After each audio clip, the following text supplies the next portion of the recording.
A veces, los caminos más oscuros nos llevan a la luz más pura. Si crees que Dios actúa en los detalles, considera suscribirte a este canal, porque lo que estás por escuchar podría cambiar la forma en que ves la redención. Todo comenzó una noche de lluvia persistente, de esas lluvias que no se detienen, como si el cielo estuviera llorando sin consuelo.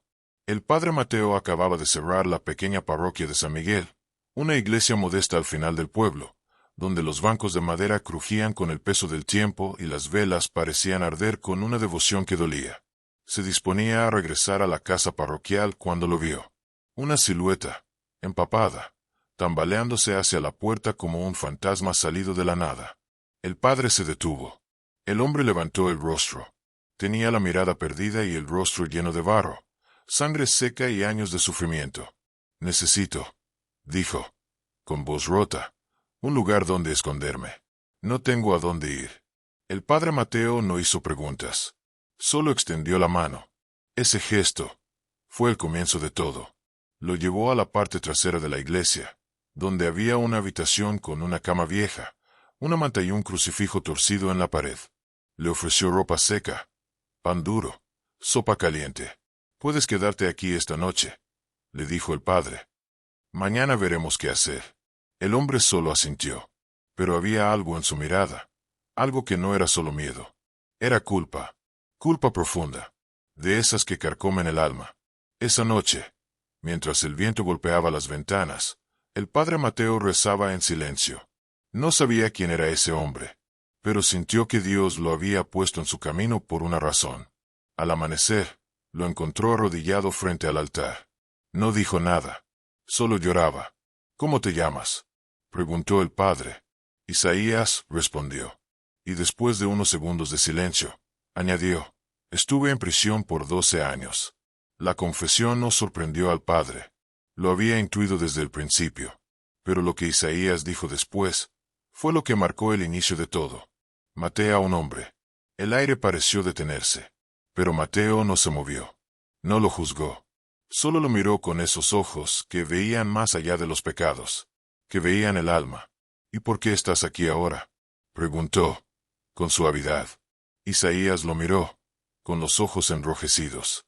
Porque necesito saber si aún puedo ser perdonado. Y en ese momento, el padre entendió. Esa no era solo una visita. Era una misión. Una oportunidad divina. Durante las semanas que siguieron, Isaías se quedó en la parroquia. Ayudaba a limpiar, arreglaba las bancas rotas, encendía las velas cada mañana. Los vecinos comenzaron a notarlo. Un hombre grande, callado, con ojos tristes pero manos generosas. Unos murmuraban, ¿quién es ese? ¿De dónde salió? ¿Por qué el padre lo tiene viviendo ahí? Pero nadie se atrevía a preguntar directamente. El padre Mateo no daba explicaciones. Decía, Dios pone en nuestro camino a quien necesita ayuda, no para que lo juzguemos, sino para que lo acompañemos. Isaías cambió. Su rostro se suavizó, su espalda se enderezó, y comenzó a rezar, con una devoción que nacía desde lo más profundo del dolor. Una noche, mientras el padre ordenaba los libros en la sacristía, Isaías se acercó. Tenía un sobre en la mano. Hay algo que no te he contado, dijo. Mateo lo miró, en silencio. Isaías temblaba. Ese hombre que maté no era cualquier hombre. Y ahí comenzó a desvelarse el secreto. Porque a veces, las heridas no solo sangran hacia afuera, también sangran por dentro, en silencio. Isaías no era un asesino cualquiera. Y ese sobre contenía una verdad que llevaba años escondida. Una verdad que no solo explicaría su pasado, sino que pondría a prueba la fe del mismo padre Mateo. A la mañana siguiente, el padre abrió el sobre. Dentro había una fotografía amarillenta. 2 niños, sonriendo frente a una bicicleta vieja. Y una carta escrita con letras torpes, temblorosas, que comenzaba con 3 palabras. Querido hermano Mateo. El corazón del sacerdote se detuvo por un instante, porque reconocía esa letra, y porque el rostro del niño a la izquierda era el suyo. En ese instante, todo cambió. El presidiario que había acogido no era un extraño, era su propio hermano, uno al que no veía desde que eran niños. uno al que la vida y el pecado habían arrastrado por caminos opuestos. El padre cayó de rodillas, porque comprendió que Dios no solo le había enviado a un alma en busca de redención, le había enviado a su propia sangre. Y esa verdad traería luz, pero también dolor. Una historia que apenas comenzaba, y que pondría a prueba todo lo que Mateo creía sobre el perdón, la justicia y el amor divino. Si esta historia te ha tocado el corazón, deja un amén en los comentarios.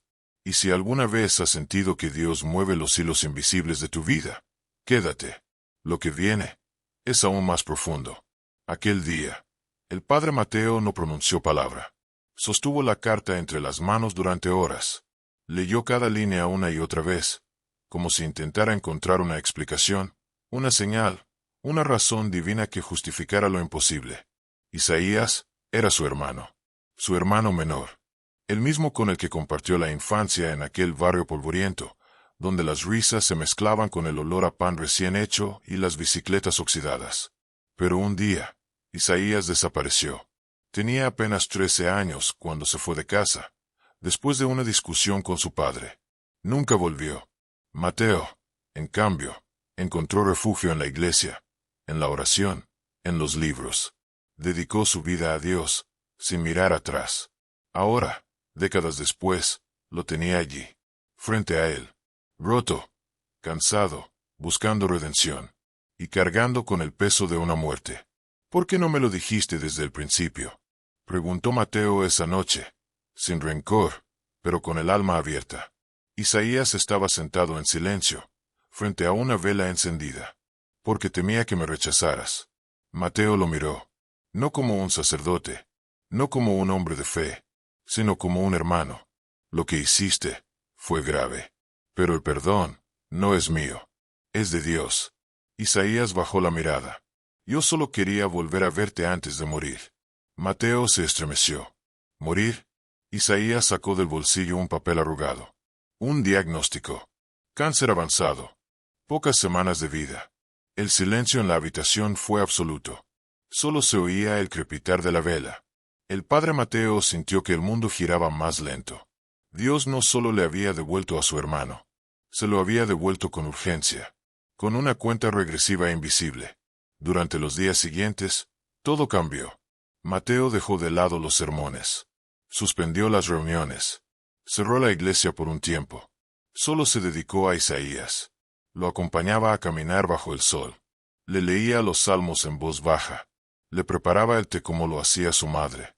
Isaías, por primera vez en años, sonreía. Reía. Y lloraba. No merezco esta paz, decía. Nadie la merece, respondía Mateo. Pero Dios nos la regala igual. Isaías comenzó a escribir cartas. A las familias de sus víctimas. A su madre fallecida. A sí mismo. Y una en especial, al propio Mateo. No la abras aún, le pidió. Léele cuando ya no esté. Mateo guardó la carta en su Biblia. El pueblo, al ver el cambio en el sacerdote, comenzó a sospechar. Una mujer se acercó un día. Padre, ¿quién es ese hombre?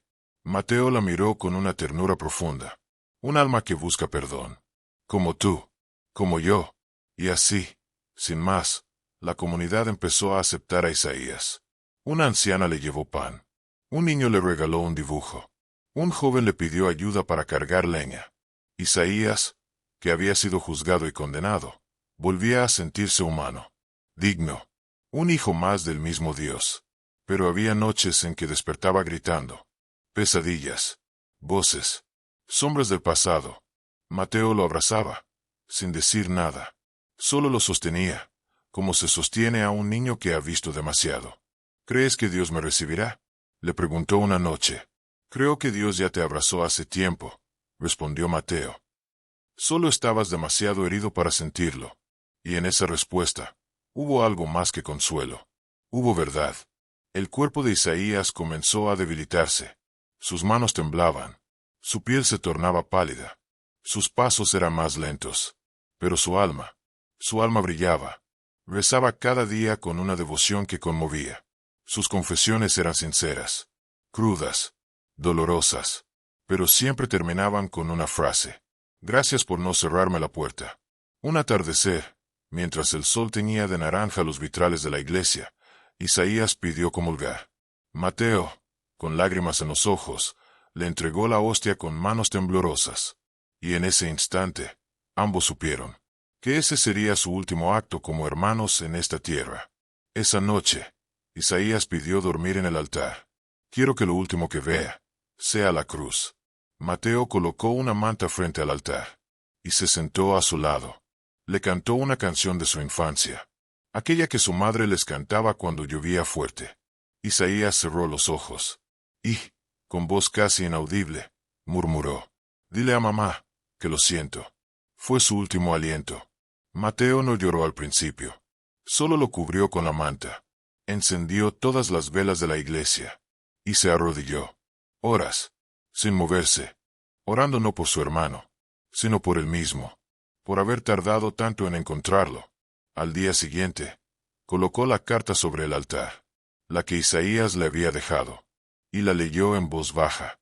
«Querido Mateo, si estás leyendo esto, ya estoy con mamá y con Dios. No busques razones. Solo agradece. Me llevaste de la oscuridad a la luz. Me diste el cielo sin juzgar mi infierno. Gracias. Te amo».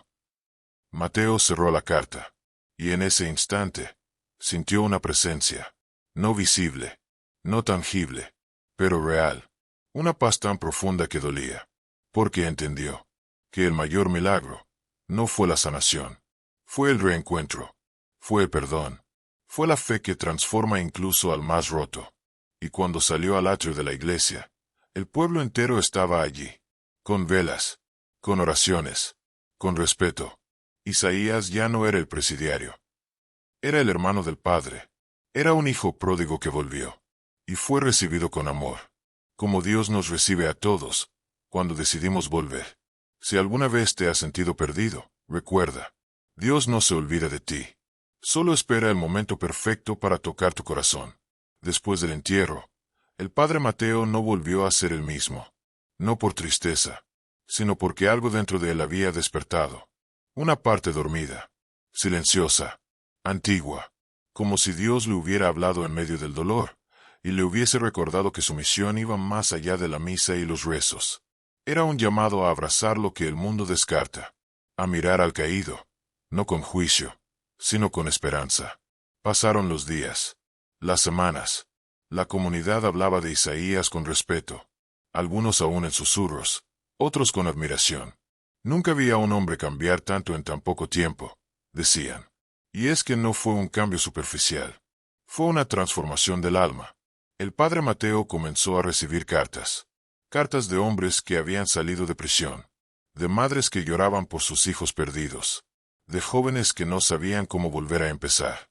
Todos pedían lo mismo: una oportunidad, un espacio, un abrazo, un lugar donde no se les viera como una sentencia viviente. Mateo, entonces, tomó una decisión que muchos consideraron arriesgada. Abrió la antigua casa parroquial, que llevaba años abandonada.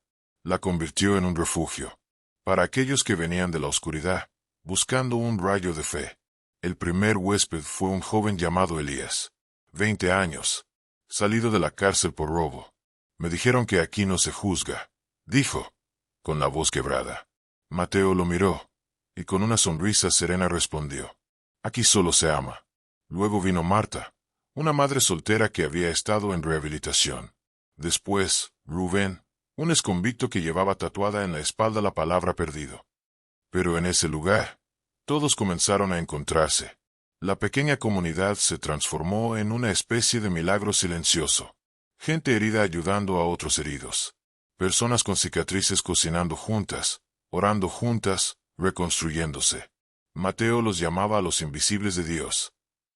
Porque, aunque el mundo no los veía, Dios jamás los dejó de mirar.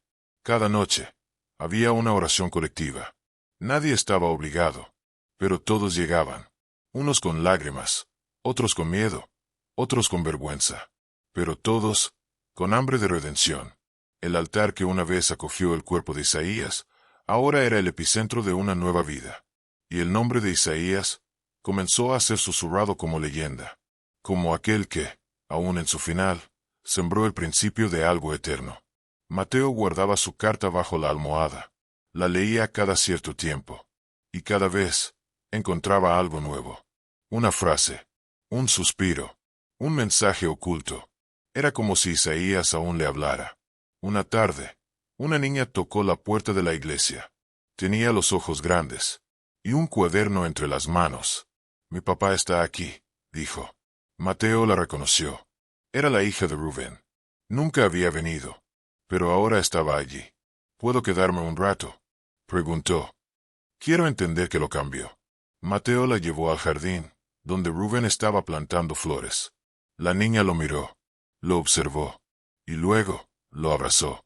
Lloraron, y en ese llanto se rompieron años de distancia. Mateo observó en silencio, y en su corazón supo que Dios estaba allí, no con truenos, no con milagros teatrales, sino con pequeños gestos que cambiaban destinos. El refugio creció. Gente de otros pueblos venía a ayudar. Médicos voluntarios, psicólogos, cocineras. Todos querían ser parte de esa llama encendida por un hombre que el mundo había condenado. El padre Mateo nunca buscó fama, ni reconocimiento. Solo oraba cada día lo mismo. «Gracias, Señor, por haberme devuelto a mi hermano, y por mostrarme que aún en lo roto hay luz». Una mañana, mientras barría el atrio, encontró a un joven dormido en la puerta, descalzo, temblando. Mateo lo despertó con suavidad. «¿Estás bien?». El joven lo miró. Tenía los ojos llenos de miedo. «No tengo a dónde ir». Mateo extendió la mano. «Ya llegaste». El joven se llamaba Adrián, y había huido de su casa después de años de abuso. Con el tiempo, se convirtió en uno de los pilares del refugio. Organizaba las oraciones, cuidaba el jardín, leía los evangelios en voz alta, y un día, sin que nadie se lo pidiera, talló en madera una placa para la entrada. «Casa Isaías, donde el amor no pregunta de dónde vienes, solo a dónde quieres llegar». Mateo lloró al verla, porque entendió que el legado de su hermano no era solo su historia. Era cada alma que allí encontraba hogar, cada lágrima que se convertía en sonrisa, cada oración que se alzaba desde las ruinas, y cada corazón que, al fin, volvía a latir con esperanza. Un día, el obispo vino a visitar el lugar. Se sentó con Mateo. Caminó entre los residentes. Escuchó sus historias. Y al final, dijo: «Esto no es solo un refugio. Es un santuario de fe viva». Mateo solo sonrió. Es el milagro que Isaías dejó atrás. Y así, la historia que comenzó con una carta, continúa escribiéndose con vidas transformadas. Personas que llegaron vacías y se fueron llenas. Algunos volvieron a sus pueblos. Otros se quedaron para ayudar a nuevos. Pero todos llevaban consigo una certeza: Dios nunca cierra las puertas. Nosotros, a veces sí. Pero Él, jamás. Y si tú que escuchas esta historia has sentido alguna vez que no hay vuelta atrás, recuerda. Mientras respires, mientras llores, mientras te duela, Dios sigue creyendo en ti. Solo espera que le abras la puerta. Porque el perdón no es un premio. Es un abrazo. Y siempre llega a tiempo. Los años pasaron. No rápido. No lento. Pasaron con ese ritmo sereno que solo la fe conoce. Como el fluir de un río que no se detiene, pero tampoco corre. El padre Mateo envejecía, pero su alma parecía rejuvenecer. Cada mañana abría la capilla, encendía las velas y pronunciaba un nombre en silencio: Isaías. A veces lo hacía sin darse cuenta, como si aún esperara verlo cruzar esa puerta, como si aún escuchara su voz pidiendo café. Un día, mientras limpiaba los bancos de madera, una mujer se le acercó. Tenía un rostro familiar, los ojos oscuros, la piel marcada por el tiempo. «¿Usted es el padre Mateo?» «Sí, hija». «¿En qué puedo ayudarte?» Ella titubeó. «Soy Laura, la mujer de Isaías». Mateo sintió como el tiempo se detenía. No porque no la recordara, sino porque no esperaba verla. «Pensé que te habías ido lejos. Me fui, pero nunca me fui del todo». Ella sacó una pequeña bolsa de su cartera. Un sobre amarillo, arrugado, sellado. «Él me pidió que te lo entregara». pero no tuve valor. Hasta hoy. Mateo tomó el sobre con manos temblorosas. Su corazón golpeaba fuerte, como aquel día en la celda. Se sentó en el último banco, respiró hondo, y rompió el sello. Dentro, una carta, escrita con esa caligrafía apretada y firme que Isaías siempre tuvo. Mateo, si estás leyendo esto, es porque Dios quiso que así fuera. Nunca pude decírtelo en vida. Me faltó valor. Me faltó tiempo. Pero sobre todo, me faltó paz. Hay algo que cargué por años. Algo que me quitaba el sueño y me pesaba más que mis delitos. La noche en que ocurrió el robo, no estaba solo. Había alguien más. Alguien que tú conoces. Alguien que nunca fue descubierto. Mateo sintió un frío recorrerle la espalda. Siguió leyendo. No quiero justicia. No quiero venganza. Solo quiero que sepas que mi silencio protegió a alguien más. Y que esa persona también merece una segunda oportunidad. Tú sabrás qué hacer. Porque tú siempre supiste escuchar la voz de Dios, incluso cuando dolía. Gracias por haberme amado cuando nadie más lo hizo. Te debo mi libertad. No la de la cárcel. La del alma. Tu hermano para siempre, Isaías. Mateo cerró los ojos. Sintió que el aire se volvía más denso, más sagrado, como si el espíritu de Isaías estuviera ahí, en ese mismo banco, junto a él. No había nombre, no había pistas, solo esa verdad suspendida, como una nube. Alguien más había estado allí aquella noche, alguien cercano, alguien que Isaías protegió hasta el final. Mateo no dijo nada a Laura, solo la abrazó, y en su abrazo, ella entendió que todo estaba perdonado. Los días siguientes, Mateo no dormía bien. Soñaba con aquella noche, con la celda, con el rostro de Isaías, y con sombras en rostro, que lo observaban. Una tarde, mientras caminaba por el patio del refugio, vio a Rubén, el hombre del tatuaje en la espalda, sentado en una esquina. Lloraba. Mateo se le acercó. ¿Estás bien? Rubén levantó la mirada, y en sus ojos había un abismo. Padre, tengo que decirle algo. Mateo lo escuchó. Rubén temblaba. Yo conocí a Isaías. Antes, mucho antes de llegar aquí. El corazón de Mateo se agitó. ¿Cómo? Él y yo crecimos en el mismo barrio. Corríamos juntos. Nos perdimos juntos. Mateo guardó silencio. Aquella noche, yo estaba con él. El mundo pareció detenerse. Yo entré con él al lugar, pero cuando vi al hombre, cuando vi la sangre, no pude más. Rubén lloraba con fuerza. Él me cubrió. Él se entregó solo. Nunca dijo mi nombre. Mateo respiró hondo. No por sorpresa, sino por confirmación. Dios lo había traído hasta él. No por castigo, sino por redención. Rubén cayó de rodillas. Lléveme a la policía. Haga lo que tenga que hacer. No puedo más con esto. Mateo se agachó. Puso una mano en su hombro. Y dijo, con una voz suave, pero firme. Ya hiciste lo correcto. ¿Cómo? Viniste a Dios. Y Él te escuchó. Rubén sollozaba. No merezco perdón. Ninguno lo merecemos. Pero Él lo da igual. Esa noche, Mateo no pudo dormir. Pero no por inquietud, sino por paz. Una paz extraña, dolorosa, pero profunda. Había esperado años esa verdad. Y ahora, la tenía en sus manos. Pero también tenía algo más. La certeza de que la justicia de Dios no siempre es castigo. A veces, es oportunidad. Al día siguiente, reunió a todos en la capilla. No contó lo sucedido. Solo leyó una frase de la carta de Isaías. Tú sabrás qué hacer. Porque tú siempre supiste escuchar la voz de Dios, incluso cuando dolía. Los presentes lo miraban en silencio. Muchos lloraban sin saber por qué. Sentían algo. Una presencia. Un susurro. Una promesa que flotaba en el aire. Mateo cerró los ojos. Y oró.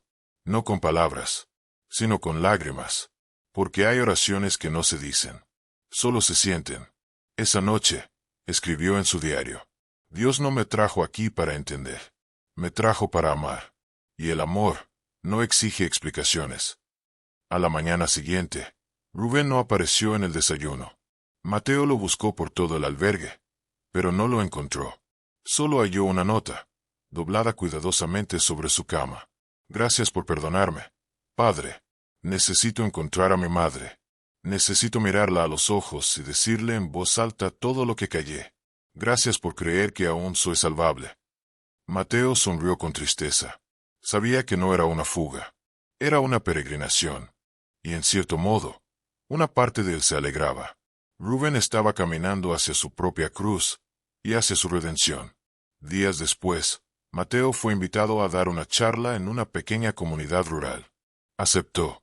Llevó solo una Biblia gastada, un crucifijo de madera, y la carta de Isaías en el bolsillo interior de su sotana. Era una iglesia humilde. Unos bancos de madera, paredes encaladas, una imagen de la Virgen descolorida. Pero el aire estaba lleno de fe. Mientras hablaba, Mateo no pronunció sermones. No enseñó. No corrigió. Solo contó una historia. La historia de un hombre que había matado, que había robado, que había mentido, pero que también había amado, que había cuidado de los demás, que había protegido, que había escuchado a Dios, incluso desde una celda, y que al final había entregado su verdad como ofrenda. Cuando terminó de hablar, una mujer del público se levantó. Tenía el rostro surcado de arrugas, las manos endurecidas por años de campo. Los ojos brillaban de lágrimas. Mi hijo también está preso, padre. Mateo la miró, sin decir nada. Ella siguió, y a veces pienso que Dios ya se olvidó de él. Mateo bajó del altar. Se acercó. La tomó de las manos.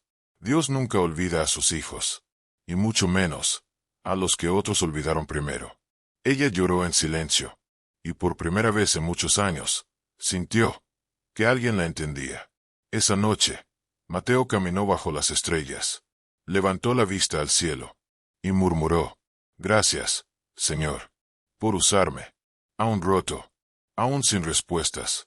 El viento sopló con suavidad, como una caricia invisible, y por un instante, todo pareció en paz. Pero al volver al albergue, encontró una carta esperándolo. No tenía remitente, solo decía: para el padre que creyó cuando nadie más lo hizo. Dentro, una fotografía.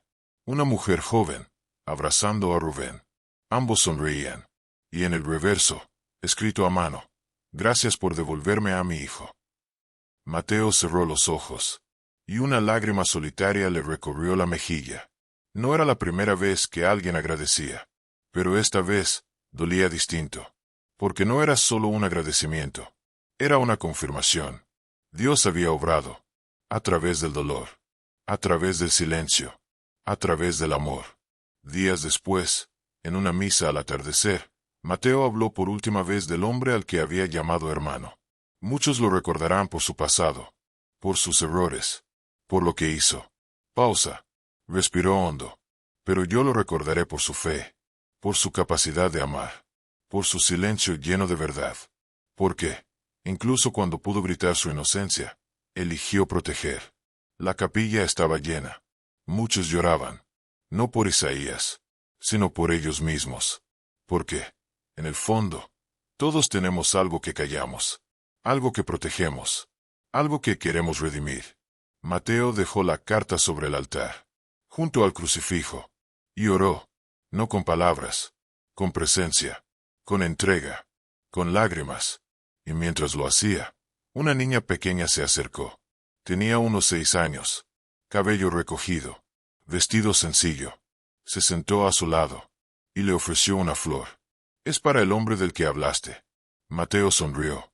Gracias, pequeña. Ella lo miró. Él ya está en el cielo. Mateo no supo qué responder. Pero después de unos segundos, dijo: Está donde están los que aman de verdad. La niña sonrió, y se fue saltando, como si todo estuviera resuelto. Y en cierto modo, lo estaba. Desde ese día, Mateo ya no pronunció el nombre de Isaías en voz baja. Lo hacía en sus sermones, en sus charlas, en sus oraciones, porque entendió algo. No hay redención sin memoria, y no hay fe sin historias que la sostengan. La historia de Isaías sostenía la suya. Y quizás, la de muchos más. Meses después, Rubén regresó. Había cambiado. No solo en el rostro, en la mirada, en el alma. Se arrodilló frente a Mateo. Gracias, padre. Mateo lo abrazó. Gracias a Dios, hijo. Rubén se ofreció como voluntario en el albergue. Día tras día, lavaba platos, arreglaba camas, escuchaba a los recién llegados. Y cada tanto, compartía su historia. Sin vergüenza, sin orgullo, con humildad, con gratitud. Y cada vez que lo hacía, alguien más encontraba consuelo. Porque la verdad no siempre duele. A veces libera. Una noche, Rubén y Mateo estaban en la cocina, tomando café. Rubén preguntó, ¿cree que Isaías me perdonó, padre? Mateo lo miró a los ojos. Isaías te perdonó, desde el momento en que cayó por ti. Rubén bajó la mirada. ¿Y Dios? ¿Cree que él me perdonó también? Mateo sonrió. Dios no necesita pensar para perdonar. Él ya lo hizo, incluso antes de que tú lo pidieras. Silencio. Profundo. Sagrado. Rubén asintió. Y, por primera vez, sus ojos no tenían miedo. Tenían paz. Pasaron los días. Pasaron las estaciones. Y aunque el mundo parecía seguir igual, dentro del albergue, algo había cambiado para siempre. Rubén se convirtió en el alma silenciosa del lugar. No hablaba mucho, pero cuando lo hacía, todos lo escuchaban. Con atención, con respeto, con esa sensación de estar frente a alguien que había conocido el abismo, y había regresado con una llama en el pecho. Una noche, llegó al albergue una mujer con un niño en brazos. Había sido golpeada por su esposo. No tenía a dónde ir.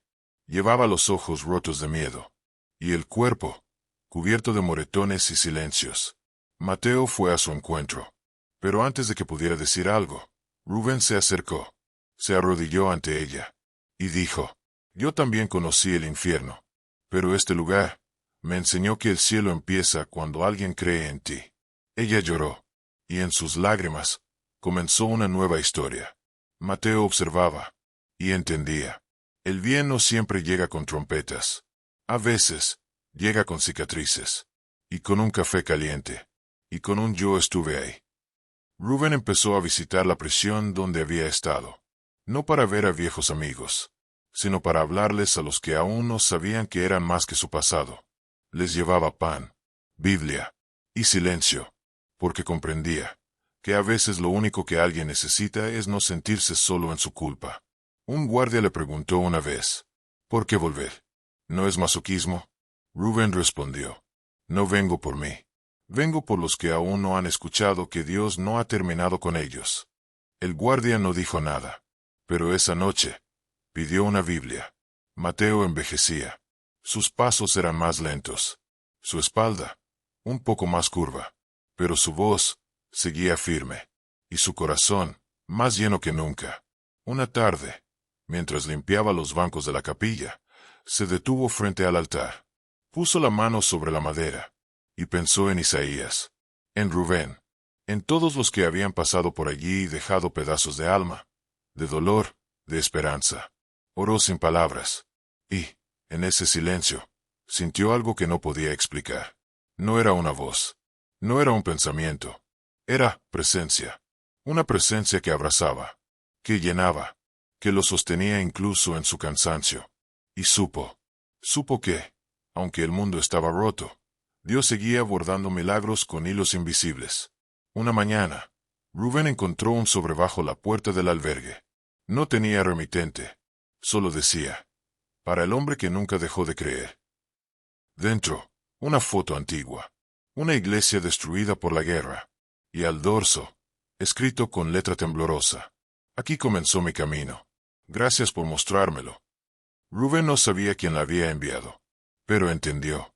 Había gente que lo escuchaba, que lo veía, que se sentía tocada por su historia, aunque nunca se presentaran. Y eso bastaba, porque el amor no necesita aplausos, solo necesita ser dado. Un día, Mateo cayó enfermo.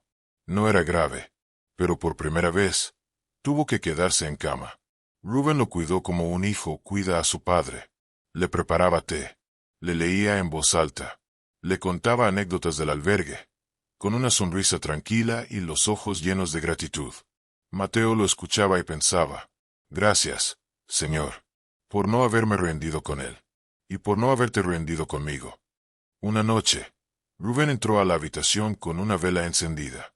La puso junto a la cama, y dijo, si alguna vez ya no estás, yo seguiré encendiendo esta luz.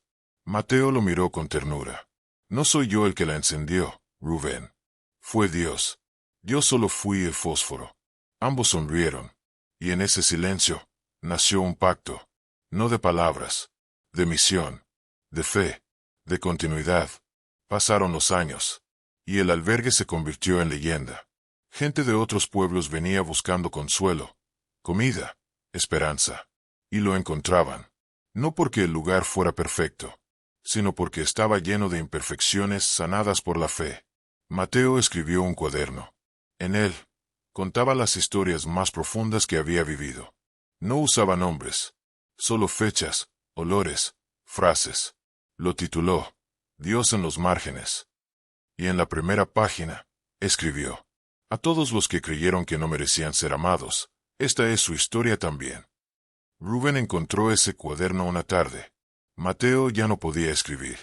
Sus manos temblaban demasiado, pero sus ojos seguían viendo más allá. ¿Puedo leerlo en voz alta para usted, padre? Mateo asintió, y Rubén leyó, con voz pausada, emocionada, respetuosa, y cada historia era como una herida cicatrizada, como una oración en carne viva, como una llama que no se apaga. Una noche, Mateo llamó a Rubén a su cuarto. Hijo. Rubén se acercó. Dime, padre, no dejes que esta casa se convierta en museo. Rubén frunció el ceño. ¿Museo? Sí, donde la gente venga solo a mirar lo que fue, y no a vivir lo que aún puede ser. Rubén entendió. Y prometió mantener el fuego, la puerta abierta, el pan sobre la mesa, la Biblia gastada, siempre dispuesta, y, sobre todo, el corazón. Mateo partió una madrugada silenciosa, sin dolor, sin drama, con el rostro en paz, y una sonrisa leve, como si hubiera visto algo, justo antes de irse. Rubén lo encontró con la mano sobre su pecho, y la otra, sosteniendo la carta de Isaías. No lloró de inmediato, solo se arrodilló, y oró, largo, hondo, agradecido, porque entendía que no se había ido. Solo había cambiado de habitación. El entierro fue sencillo, pero asistieron decenas, tal vez cientos, expresos, madres, niños, ancianos, desconocidos, todos con historias que, de una forma u otra, Mateo había tocado. Rubén dijo unas palabras. Este hombre creyó en mí cuando ni yo mismo lo hacía. Me mostró que Dios no escoge a los perfectos, escoge a los disponibles. La gente lloró, pero no de tristeza, de gratitud y de esperanza. Desde entonces, Rubén encendía una vela cada noche frente al altar, y le hablaba a Dios, de la vida, de las nuevas llegadas, de los que se iban, de los que no sabían rezar, y cada tanto, leía una página del cuaderno, y repetía, aún estamos aquí, Señor, y seguimos creyendo. Rubén mantenía vivo el albergue, no por obligación, sino por amor, porque entendía que cuando Dios sana, también llama, y él había sido llamado, no con truenos, no con voces del cielo, sino con una mirada cansada, un trozo de pan, una cama compartida. A veces, eso basta para que una vida entera cambie. Una mañana, llegó al albergue una joven embarazada. Estaba sola, asustada. Había huido de su familia porque la querían obligar a abortar. Rubén la recibió sin preguntar demasiado. Le dio una taza de leche, una cobija, y un espacio para respirar sin miedo. Por la noche, ella se acercó. ¿Por qué haces esto? Rubén sonrió. Porque alguien lo hizo por mí. Ella lo miró largo rato. ¿Y tú qué habías hecho? Rubén bajó la mirada. Lo peor. ¿Y aún así te ayudaron? Sí. Ella comenzó a llorar. Pero no de tristeza, sino de alivio. Porque por primera vez, no se sintió juzgada. Pasaron los meses. La joven tuvo a su bebé, y lo llamó Mateo. Rubén no dijo nada, pero esa noche lloró. Lloró en silencio. Y le dio gracias a Dios por recordarle que las semillas sembradas siempre florecen, aunque uno no esté para verlas. Un día, mientras revisaba las viejas cajas del despacho de Mateo, Rubén encontró una carta. Estaba dirigida a él. Decía: abrir cuando creas que ya entendiste todo. Rubén sonrió y decidió abrirla, porque sentía que había llegado el momento. Dentro, una hoja escrita con letra temblorosa, pero firme, decía: Rubén, hijo mío, tal vez ahora ya ves lo que yo vi desde el primer día. No eras un criminal. Eras una herida abierta. Y las heridas no se castigan. Se curan. No te recibí por lástima. Te recibí por fe. Porque mientras otros veían tu pasado, yo sentí tu futuro. Y aunque no soy adivino, conozco cómo trabaja Dios. Él escoge a los quebrados para mostrar su gloria. Escoge a los rechazados para hablar de amor. Y escoge a los últimos, para comenzar de nuevo. No importa lo que hayas hecho. Importa lo que estás dispuesto a hacer ahora. Y tú, estás dispuesto a darlo todo. No tengas miedo de ser guía, de enseñar, de corregir, de amar. Porque nadie conoce la gracia como el que ha sido alcanzado por ella. Y tú, Rubén, fuiste alcanzado. Gracias por no huir. Gracias por quedarte. Gracias por ser mi milagro visible. Con amor eterno. Padre Mateo. Rubén cerró la carta. La sostuvo contra su pecho. Y se dejó caer de rodillas. Porque entendía. Ese papel no era solo una despedida. Era una misión. Una antorcha. Una confirmación. Con el tiempo, Rubén comenzó a dar pequeñas charlas en iglesias. No era teólogo. No tenía títulos. Pero tenía cicatrices. Y eso era más que suficiente. Contaba su historia. Sin adornos.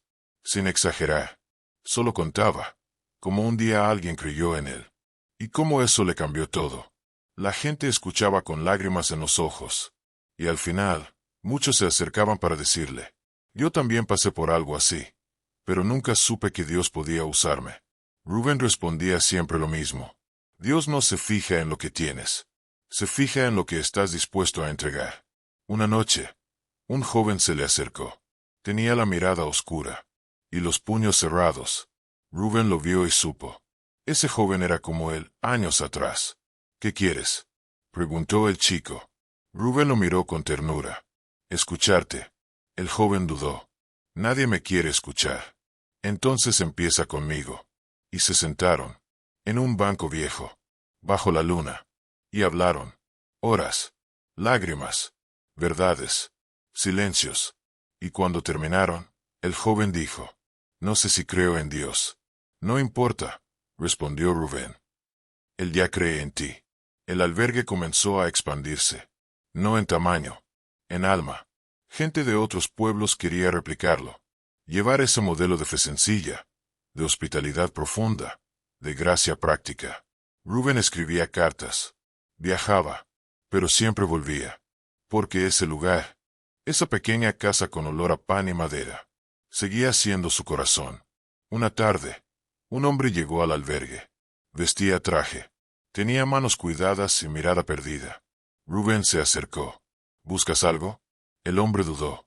Y luego dijo: busco paz. Rubén sonrió. Entonces entraste al lugar correcto. El hombre se sentó. Y lloró. Sin explicar. Y Rubén no preguntó. Porque a veces, no hace falta saber la historia completa para ofrecer un refugio. Solo hace falta estar. Rubén envejeció. Sus cabellos se volvieron grises. Su andar, más lento. Pero su voz seguía firme. Y cada noche, al encender la vela frente al altar, repetía la misma oración. Gracias, Señor, por aún usarme. Aunque no lo merezco. Aunque no entiendo. Aunque me duele. Gracias. Y esa oración se volvía eco en las paredes. Y en los corazones. Una mañana, Rubén sintió que sus fuerzas fallaban. Se recostó en su cama. Y tomó la carta de Mateo entre las manos. La volvió a leer. Y esta vez, cada palabra se sintió más viva que nunca. Cerró los ojos. Y oró. Padre, si esta es la última vela que enciendo, que arda con fuerza. Que ilumine a los que aún caminan con miedo. Que recuerden que tú no abandonas, que tú sanas, que tú envías luz, incluso a través de los más rotos. Y con esa oración, su alma descansó. Rubén fue encontrado por uno de los jóvenes del albergue. Tenía una sonrisa leve, y las manos cruzadas sobre el pecho, como quien se fue en paz. El joven, entre lágrimas, encendió la vela esa noche, y comenzó a leer el cuaderno de Mateo, con voz firme, con respeto, con lágrimas que no eran solo de dolor, sino de misión, porque sabía, ahora le tocaba a él. Y así, el albergue sigue de pie, con nuevas manos, con la misma llama, con historias que se entrelazan, con milagros que no hacen ruido, con Dios, caminando entre camas, platos, oraciones susurradas y cartas que cambian destinos. Porque cuando un solo hombre decide creer en otro, Dios hace lo demás. Y el resto es eternidad. Dicen que hay lugares donde Dios respira más cerca. El albergue de Mateo fue uno de esos, porque no se trataba de paredes, ni de camas, ni de comida. Se trataba de corazones abiertos, de oídos atentos, de una fe sin pretensiones, una fe que no necesita aplausos, solo actos, pequeños, silenciosos, pero poderosos. Pasaron los años, y aunque muchos olvidaron su origen, el albergue siguió siendo faro para quienes no encontraban camino. Se decía que ahí, uno no encontraba respuestas, encontraba paz. Y a veces, eso es mucho más valioso. Mateo y Rubén ya no estaban, pero su historia vivía. En cartas, en testimonios, en ese banco bajo la luna, donde tantos se sentaron a llorar y a sanar. Y en el olor a pan fresco que cada mañana anunciaba un nuevo día, lleno de oportunidades para comenzar de nuevo. Un joven seminarista que pasaba por el pueblo decidió quedarse una semana en el albergue como parte de su formación. Terminó quedándose un año, y luego toda la vida. Su nombre era Gabriel, y decía que nunca antes había sentido a Dios tan cerca. Un día, mientras limpiaba la antigua biblioteca, encontró un pequeño cuaderno con la portada desgastada. Dentro, cartas, anécdotas, oraciones, versículos subrayados con tinta deslavada. Y al final, una frase escrita por Mateo, ya con la letra temblorosa. Si esta historia llega a ti, no la guardes. Cuéntala, porque recordar es hacer que el milagro no se detenga. Gabriel cerró el cuaderno, y sintió que algo dentro de él se encendía. Un fuego que no era suyo. Era legado. Era llamado. Desde entonces, cada semana, Gabriel se sentaba en una banca frente a la chimenea. Encendía una vela, y comenzaba a leer una historia. A los recién llegados, a los cansados, a los que no creían, y a los que ya no sabían cómo orar. Historias de redención, de perdón, de segundas oportunidades. Historias que no estaban escritas en libros, pero sí en almas. Historias como la de Rubén, como la de Mateo, como la de tantos otros que llegaron sin rumbo, y salieron con propósito. Un día, una niña se acercó a Gabriel. Tenía 7 años, y los ojos grandes. Le dijo, «Mi mamá dice que Dios vive aquí». Gabriel sonrió. «¿Y tú qué crees?». La niña pensó un momento. «Yo creo que Dios vive en las personas que abrazan sin preguntar». Gabriel contuvo las lágrimas, y supo que sí, ahí estaba Dios. En cada abrazo, en cada plato servido, en cada cama tendida, en cada lágrima acompañada. Algunos dicen que los milagros son raros, pero eso es porque esperan truenos, luces, eventos imposibles. Y no ven cuando un corazón roto vuelve a confiar, cuando un hombre cansado encuentra consuelo, cuando un pasado oscuro se transforma en esperanza. Eso también es milagro, y ocurren todos los días. En lugares como ese, Rubén solía decir, el milagro no es que Dios me perdonó. El milagro es que me enseñó a perdonar a otros como si fueran mis hermanos. Una de las últimas cartas que Rubén escribió decía, si esta historia llega a alguien que duda, solo dile esto. Dios no necesita que entiendas todo, solo que confíes un poco. Y si no puedes confiar, pídele que Él confíe por ti hasta que tú puedas. Porque Él no se cansa de esperar. Él no se rinde con nosotros. Y si llegaste hasta aquí, es porque algo dentro de ti aún cree.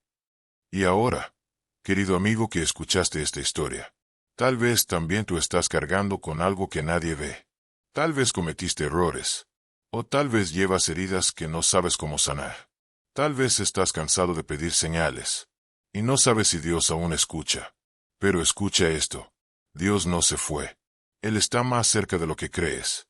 A veces, disfrazado de un abrazo, de una canción, de una historia, como esta. Si llegaste hasta aquí, no es casualidad. Tal vez necesitabas recordar que la fe sigue viva, que los milagros ocurren, que los que menos merecen, muchas veces son los primeros en ser llamados. Porque así es el reino. Porque así es el amor de Dios. Y si esta historia tocó tu corazón, haz algo. No la guardes solo para ti. Compártela. Con quien amas. Con quien sufre. Con quien ya no cree. Porque recordar es mantener vivo lo sagrado. Y esta historia no merece ser olvidada. Si alguna vez dudaste de que Dios puede usar a alguien como tú, recuerda a Rubén. Recuerda que no hay pasado oscuro que impida un futuro lleno de luz. Recuerda que los peores errores pueden ser el punto de partida para los más grandes testimonios. Y que a veces solo hace falta un sí, para que el cielo comience a escribir algo nuevo. Gracias por quedarte hasta el final. Si esta historia habló contigo, escribe aquí abajo un amén. Queremos saber que no estamos solos. Y si conoces a alguien que necesite esta palabra, compártela. No por nosotros, sino porque Dios aún está tocando puertas, y tú puedes ser esa puerta. Y si quieres seguir escuchando historias como esta, llenas de fe, de alma y de esperanza, suscríbete. Aquí no solo contamos historias. Aquí recordamos que Dios sigue escribiendo nuevas. Cada día. Con personas como tú. Con lágrimas verdaderas. Con milagros silenciosos. Y con un amor que no se acaba nunca. Porque el mundo necesita más Mateos. Más Rubens. Más personas que crean en lo que nadie cree. Y que, con una vela encendida, digan: aquí aún se espera. Aquí aún se cree. Aquí aún vive Dios.